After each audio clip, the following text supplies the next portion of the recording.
Good morning students estate के लिए 11th class की हिंदी की सीरीज़ को आगे बढ़ाते हैं और आज का हमारा टॉपिक है कवि परिचय में कबीर दास जी। तो कबीर दास की जीवनी के बारे में जान लेते हैं। कबीर दास जी हिंदी के संत कवियों में, कौन से कवियों में स्टूडेंट्स? संत कवियों में अपना महत्वपूर्ण स्थान रखते हैं। जन्म की बात करें 1398 ईस्वी में, कहाँ हुआ? वाराणसी के अंदर हुआ। निधन 1518 ईस्वी में काशी के निकट मगहर में हुआ। देखो स्टूडेंट्स, संत काव्यधारा से इनका संबंध है। किनका? कबीर दास जी का। जन्म 1398 ईस्वी में वाराणसी में हुआ। निधन 1518 ईस्वी में काशी के निकट मगहर में हुआ। जनश्रुति के अनुसार जन्म होने पर उनकी मां ने उन्हें काशी के लहर तारा नामक तालाब के तट पर फेंक दिया था। वहां से गुजरते हुए नीरू और नीमा नामक जुलाहा दंपति ने उस बालक को उठाया और उनका पालन पोषण किया। कबीर जी के गुरु का नाम रामानंद था, इसीलिए उन्हें स्वीकार भी किया है। काशी में हम प्रगट भये रामानंद चिताए। कबीर दास जी ने अनेक स्थानों पर अपने आप को जुलाहा कहकर भी संबोधित किया है। उनकी रचनाओं में व्यवसाय के अनेक शब्दों, ताना बाना, चरखापुरी आदि का प्रयोग भी किया गया है। कबीर ने गृहस्थाश्रम में भी पांव रखा था। उनकी पत्नी का नाम स्टूडेंट्स लोई, कमाल कमाली उनका बेटा बेटी का नाम। वे वैरागी प्रवृत्ति के मनुष्य थे।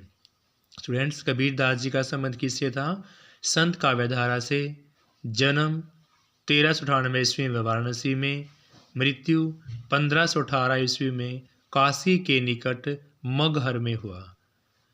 उनका जन्म होने पर मान्यता है कि मां ने उन्हें काशी के लहर तारा नामक तालाब के तट पर फेंक दिया और वहां से गुजरते हुए नीरू और नीमा नामक जुलाहा दंपति ने उस बालक को उठाया, उनका पालन पोषण किया।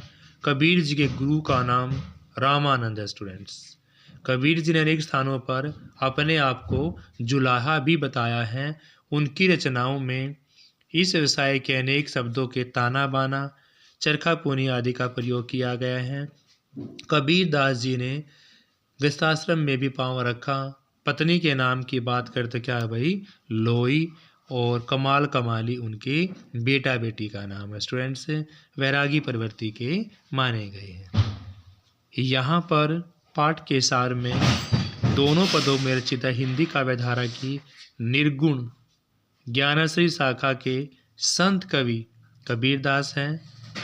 पहले के अंतर्गत ईश्वर के एक ज्योति स्वरूप को स्वीकार किया गया है और दूसरे पद में कबीर दास जी ने हिंदुओं और मुसलमानों में जो व्याप्त बाहरी आडंबर है उन पर कड़ा कटाक्ष किया है।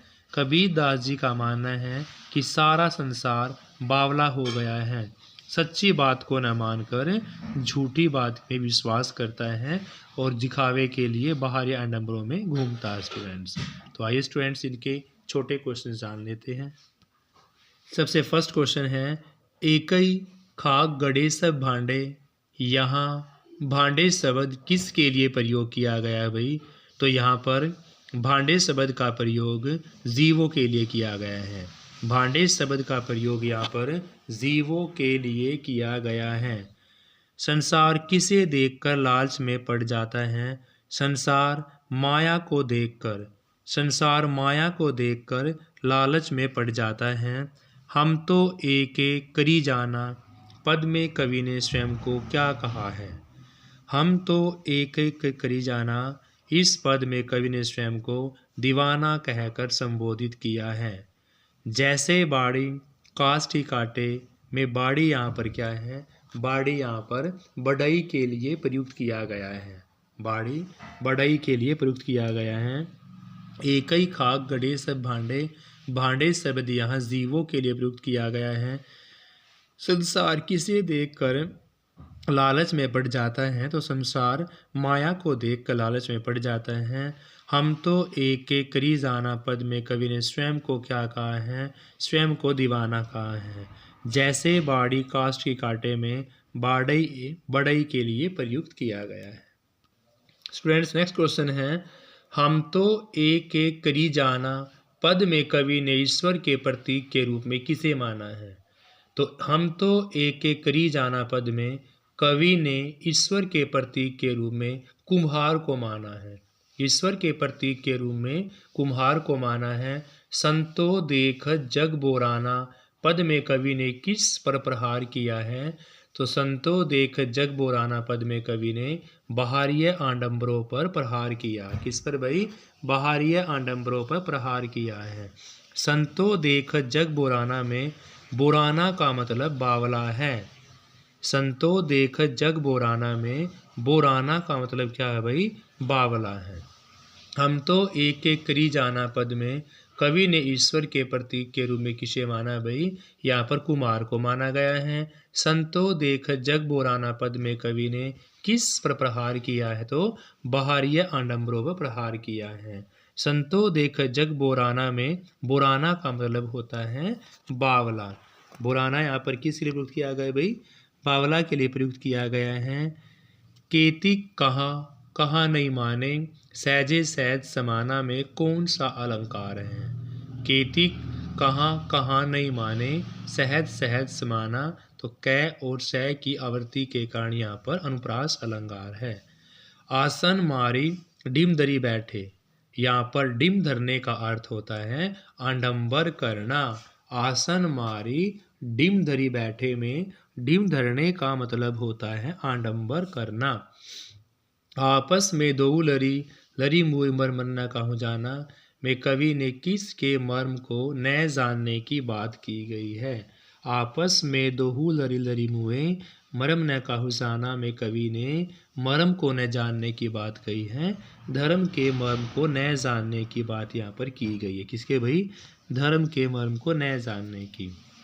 अज्ञानी गुरु की शरण में जाने वाले शिष्य की याद में क्या दशा होती है? अज्ञानी गुरु की शरण में जाने वाले शिष्य की बाद में वह पछताता रहता है। अज्ञानी गुरु की शरण में जाने वाले शिष्य बाद में पछताते रहते हैं। संतो देख जग बोराना पद में कवि का स्वर कैसा है? तो संतो देख जग बोराना पद में कवि का स्वर यहाँ पर विद्रोह का है। कैसा स्वर है? विद्रोह का स्वर है। मुरीद क्या होता है भाई? तो मुरीद का अर्थ यहाँ पर शिष्य है। स्टूडेंट्स क्या है? मुरीद का अर्थ यहाँ पर शिष्य है। नेक्स्ट क्वेश्चन है, तदबीर किसे कहते हैं?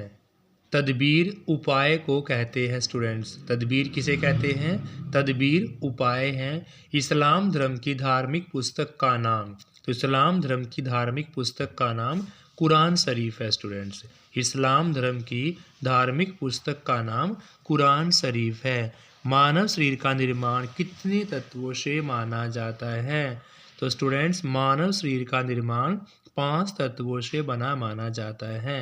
पीपर पाथर पूजन लागे में कौन सा अलंकार है?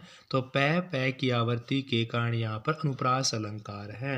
कबीर दास जी के जन्म की बात करते तो भाई 1398 ईस्वी में, और मृत्यु की बात करें तो 1518 में। देखो स्टूडेंट्स तदबीर का मतलब यहाँ पर उपाय से है। इस्लाम धर्म की धार्मिक पुस्तक का नाम क्या है भाई? कुरान शरीफ है। क्या है? कुरान शरीफ है। मानव शरीर का निर्माण कितने तत्वों से माना जाता है? तो मानव शरीर का निर्माण 5 तत्वों से माना जाता है। नेक्स्ट है, पीपर पाथर पूजन लागे में कौन सा अलंकार है? तो यहाँ पर अनुप्रास अलंकार है। कबीर के जन्म की बात करें 1398 ईस्वी में, मृत्यु 1518 ईस्वी में।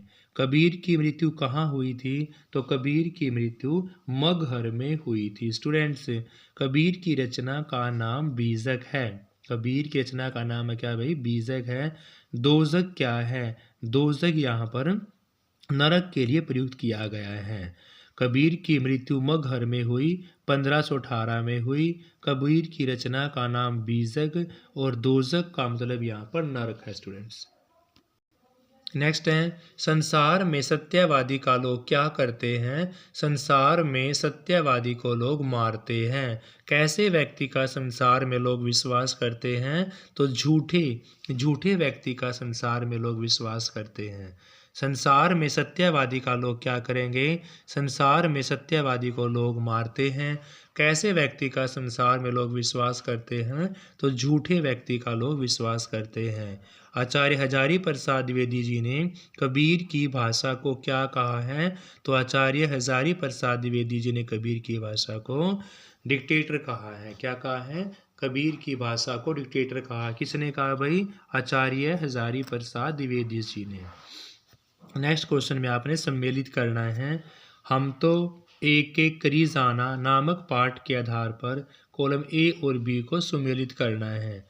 संसार का लालच का मतलब होता है माया, क्योंकि संसार माया के लालच में पड़ जाता है, माया।